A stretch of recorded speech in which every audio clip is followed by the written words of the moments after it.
رسول اللہ صلی اللہ علیہ وسلم کا ذکر خیر مٹانے والے کئی آئے، مگر اللہ تعالیٰ نے ان کی نسلوں کو مٹا دیا، حضور کا ذکر ختم نہ کر سکے۔ تو رسول اللہ صلی اللہ علیہ وسلم کا ذکر خیر کبھی ختم بھی نہیں ہوگا۔ ایک مثال آپ کے سامنے رکھتا ہوں۔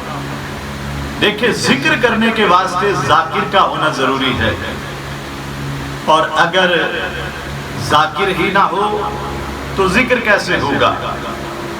یعنی کسی فعل کے کرنے کے واسطے فاعل کا ہونا ضروری ہے، اور اگر فاعل ہی نہ ہو تو فعل واقع کہاں سے ہوگا؟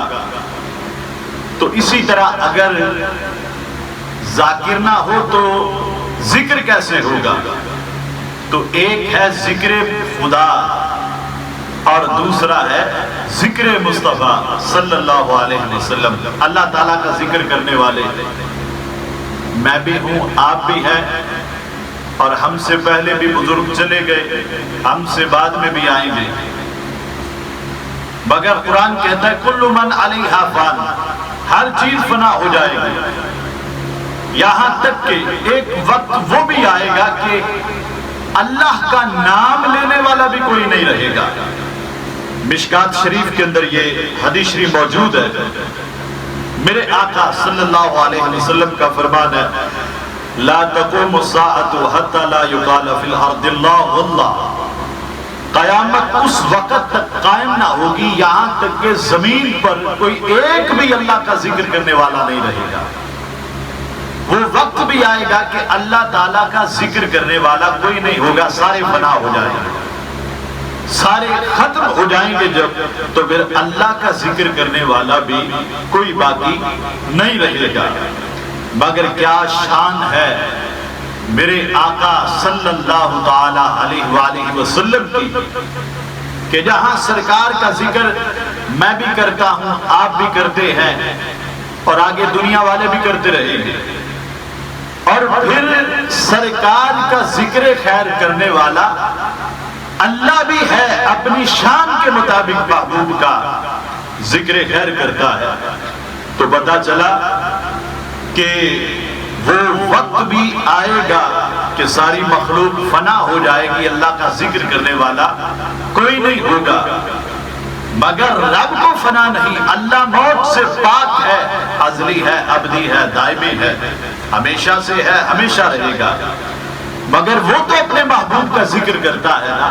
تو نتیجہ کیا نکلتا ہے کہ رسول اللہ صلی اللہ علیہ وسلم کا ذکر خیر باقی رہے گا۔ اگر کوئی مولوی مرتا ہے تو مر جائے، کوئی نعت خواہ مرتا ہے تو مر جائے، کوئی نقیب مرتا ہے تو مر جائے، ذاکر مرتا ہے تو مر جائے، مگر رسول اللہ صلی اللہ علیہ وسلم کا ذکر خیر تو اللہ کے فضل و کرم سے پھر بھی باقی رہے گا۔ بریلی کے امام کہنے لگے مٹ گئے مٹتے ہیں مٹ جائیں گے عادہ تیرے، مٹ گئے مٹتے ہیں مٹ جائیں گے عادہ تیرے، نہ مٹا ہے نہ مٹے گا کبھی چرچا تیرا۔ مٹانے والے خود مٹ گئے، اللہ نے ان کی نسلوں کو بھی ختم کر دیا، مگر رسول اللہ صلی اللہ علیہ وسلم کا ذکر خیر وہ کبھی ختم نہ کر سکے۔ آج بھی مٹانے والوں کی ضروریت موجود ہے، کوئی یا مٹاتا پھرتا ہے، کوئی شان مصطفیٰ صلی اللہ علیہ وسلم کی حدیثیں چھپاتا پھرتا ہے۔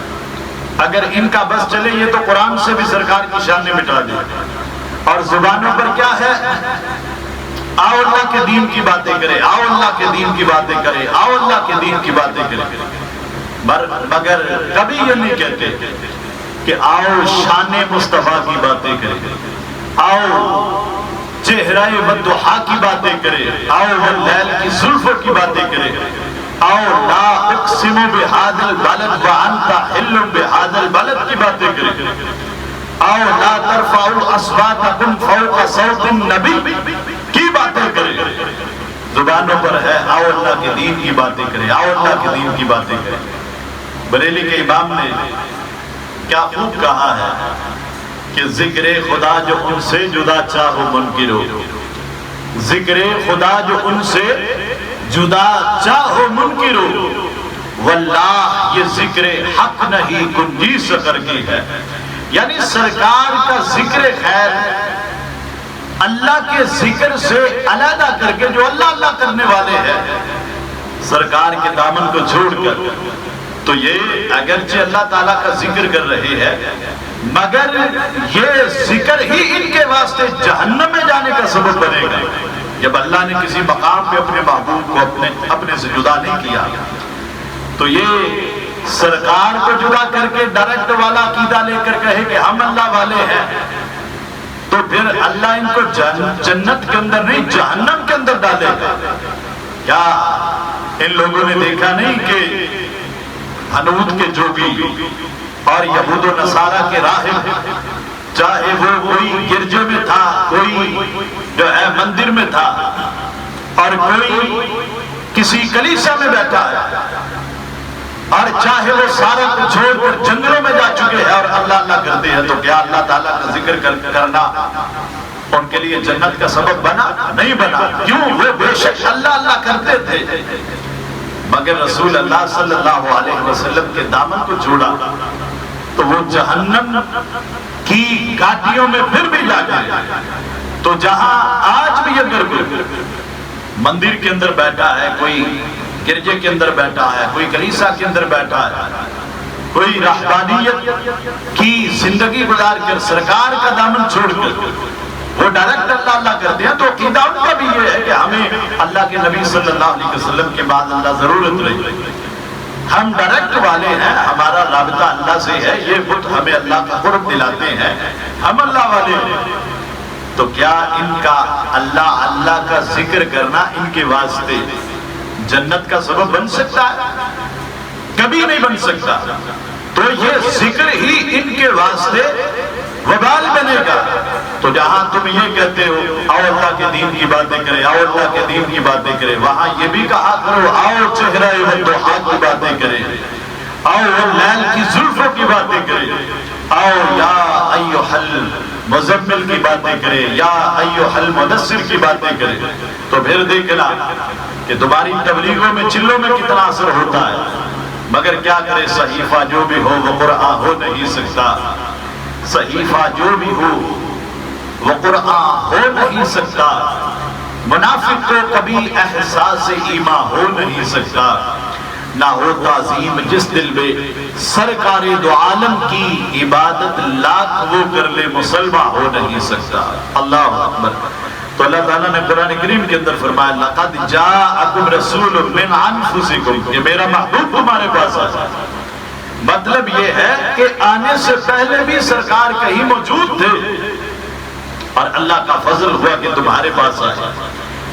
اور ہم کہتے ہیں کہ سرکار اس وقت بھی تھے کہ جب کائنات کی کوئی شے نہیں تھی۔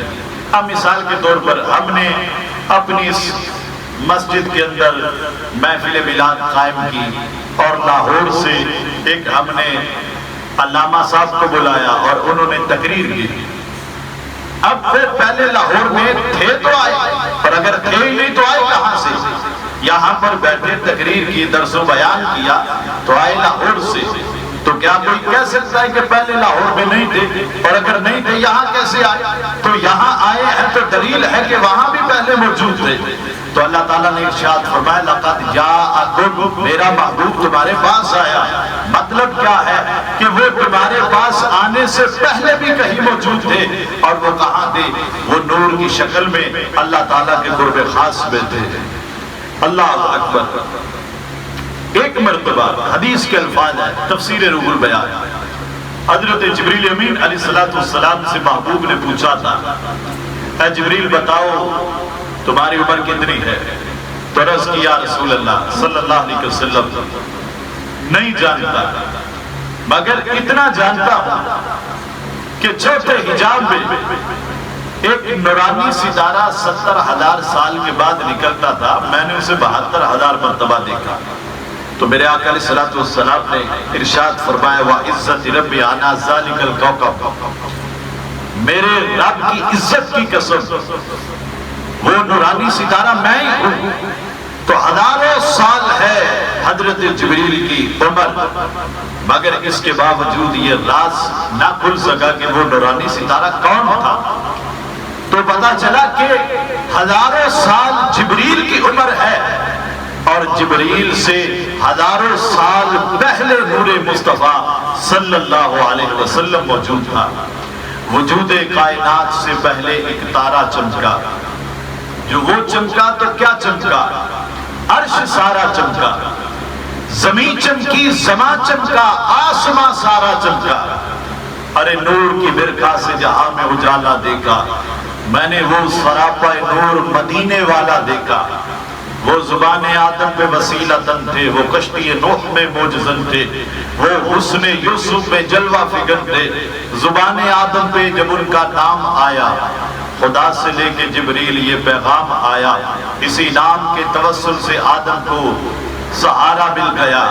طوفان نوح سے، طوفان غم سے نوح کو کنارہ مل گیا۔ بیت المعمور کے بدلے میں رخ کعبہ مل گیا، ہم فقیروں کو محمد کا سہارا مل گیا صلی اللہ علیہ وسلم۔ تو جب ساری مخلوق سے پہلے میرے آقا صلی اللہ علیہ وسلم موجود ہے تو پھر ساری مخلوق آپ کے سامنے بنی۔ جب ساری مخلوق آپ کے سامنے بنی تو کیا کائنات کی کوئی شے سرکار کی نظروں سے بعد اللہ چھپ سکتی ہے؟ آپ کسی بڑے گاؤں کے اندر جا کر دیکھیں، وہاں کسی ادیر عمر کے بابا جس کی 100 سال سے زیادہ عمر ہو تو اس سے پوچھے فلاں بندہ کہاں رہتا ہے، وہ گھر بھی بتائے گا، گلی بھی بتائے گا، محلہ بھی بتائے گا۔ اسے پوچھو کیسے جانتے ہو تو وہ کہے گا کہ یہ گاؤں سارے کا سارا میری آنکھوں کے سامنے بنا ہے، میں اس گاؤں کی گلی گلی کو جانتا ہوں، گھر گھر کو جانتا ہوں، چپے چپے کو جانتا ہوں۔ کیوں؟ یہ ساری بستی میرے سامنے بنی، یہ سارا گاؤں میرے سامنے بنا ہے تو اس کی گلی گلی کو جانتا ہوں، گھر گھر کو جانتا ہوں، بندے بندے کو جانتا ہوں۔ تو اگر ایک بندے کے سامنے پوری بستی بنے تو وہ اس کے چپے چپے کو جانتا ہے، تو جن کے سامنے ساری کائنات بنی، جن کے سامنے زمین، آسمان، لوح قلم، کرسی، فرشتے، اللہ کے نبی بنے، تو پھر ان کے بارے میں یہ کہنا کہ بعد اللہ کل کی خبر نہیں، تو پھر یہ کتنی نکمی سوچ ہے، کتنی یہ گستاخانہ سوچ ہے۔ بشریت کی ابتدا تو ہوئی ہے حضرت آدم علیہ السلام سے، اور حضور اکرم صلی اللہ علیہ وسلم تو اس وقت بھی نبی تھے کہ جب آدم علیہ السلام مٹی اور پانی کے درمیان تھے، مٹی بنا آدم کی ابھی گودی گئی تھی، اس وقت بھی نور ان کا دو عالم کی ضیاء تھا۔ اللہ کا فضل ہم لوگوں پہ ہوا کہ رسول اللہ صلی اللہ علیہ وسلم بشریت کا لباس پہن کر اس عالم کے اندر جلوہ گر ہوئے۔ تو جیسا دیس ہوتا ہے ویسا بیس بھی ہوتا ہے۔ مثال کے طور پر اگر ہم پاکستان کی بجائے عرب کے اندر پیدا ہوتے تو ہمارا لباس جو ہے وہ بھی عرب کی طرح ہوتا۔ اب زید اگر یہاں سے کشمیر میں چلا جائے تو وہاں گرم کپڑے پہنے گا، کیوں؟ وہاں سردی ہے۔ گرم ملک میں چلا جائے تو پتلے کپڑے پہنے گا کہ وہاں گرمی ہے۔ تو لباس تو بدلا، حقیقت اس کی بدل سکتی ہے؟ نہیں بدل سکتی۔ تو لباس بدلنے سے حقیقت نہیں بدلتی، لہذا زید نے گرم کپڑے پہن لیے تو لباس تو بدلا، حقیقت پھر بھی قائم رہی، تو حقیقت نہیں بدلی۔ اسی طرح لوہے کا چاقو بنا لے، نام چاقو ہوگا مگر حقیقت لوہا ہے۔ تالا بنا لے، نام تالا ہے، حقیقت لوہا ہے۔ تلوار بنا لے تو نام تلوار ہوگا، حقیقت لوہا ہے۔ تو نام بدلنے سے، لباس بدلنے سے حقیقت نہیں بدلتی۔ تو میرے آقا صلی اللہ علیہ وسلم کی حقیقت نور ہے، اور بشریت کا لباس پہن کر عالم بشریت کے اندر جلوہ گر ہوئے کہ لوگ بشر رسول کریم صلی اللہ علیہ وسلم سے فیض حاصل کر سکے۔ قرآن بھی کہتا ہے قد جاءکم من اللہ نور، گزرا وہ جدھر سے ہوئی وہ راہ گزر نور۔ اس نور مجسم کی ہے ہر شام و سحر نور، لب نور، زبان نور، دہاں نور، بیان نور، دل نور، جبی نور، جگر نور، گیسوں کی دیا نور، امامے کی چمک نور۔ اس آیہ رحمت کی ہے ہر زیر و زبر نور، کیوں کرنا ہو لہراؤ حسین اور حسن نور، اس نخل رسالت کا ہے ہر برگ و صبر نور، اور نسبت ہوئی جس کو تیری خاک کف پا سے، وہ شہر وہ کوچہ وہ در و بام وہ گر نور، جس صبح اتارا گیا وہ چاند زمین پر، وہ ماہ وہ دن نور، وہ ساعت وہ سحر نور۔ تو اللہ تعالیٰ نے اپنے پیارے نبی صلی اللہ علیہ وسلم کو بشر اس لیے نہیں بنایا کہ لوگ معاذ اللہ بشر بشر کہتے پھرے کہ ان کے بھی دو ہاتھ ہمارے بھی دو ہاتھ، ان کی بھی دو آنکھیں ان کی بھی ہماری بھی دو آنکھیں۔ تو دیکھیں اگر کوئی شخص یہ سوال کرتا ہے کہ ان کی بھی دو آنکھیں تھیں میری بھی دو آنکھیں ہیں، ان کے بھی دو ہاتھ تو میرے بھی دو ہاتھ، تو ہم مثال دیتے ہیں یہاں پہ کہ فرعون کی بھی تو دو آنکھیں تھیں، فرعون کے بھی دو ہاتھ تھے، دو پاؤں تھے۔ تو جو بندہ سرکار کی مثلیت کا دعویٰ کرتا ہے اسے کہیں کہ تو فرعون کی مثل ہے تو پھر غصہ تو اسے نہیں کرنا چاہیے، مگر وہ غصہ کرے گا کہ یار کس سے مجھے تم نے تشبیہ دے دی۔ تو اگر تمہیں فرعون کہا جاتا ہے تو غصہ آتا ہے، تکلیف ہوتی ہے۔ تو جب کوئی کسی کو منہ دھونے کا پتہ نہ ہو اور رسول کریم صلی اللہ علیہ وسلم کے بارے میں یہ کہے کہ میری مثل تھے، تو پھر سوچے کہ گنبد خضرا کے اندر ہمارے آقا صلی اللہ علیہ وسلم کو کس قدر دکھ ہوتا ہوگا اور کس قدر میرے آقا صلی اللہ علیہ وسلم کو تکلیف ہوتی ہوگی۔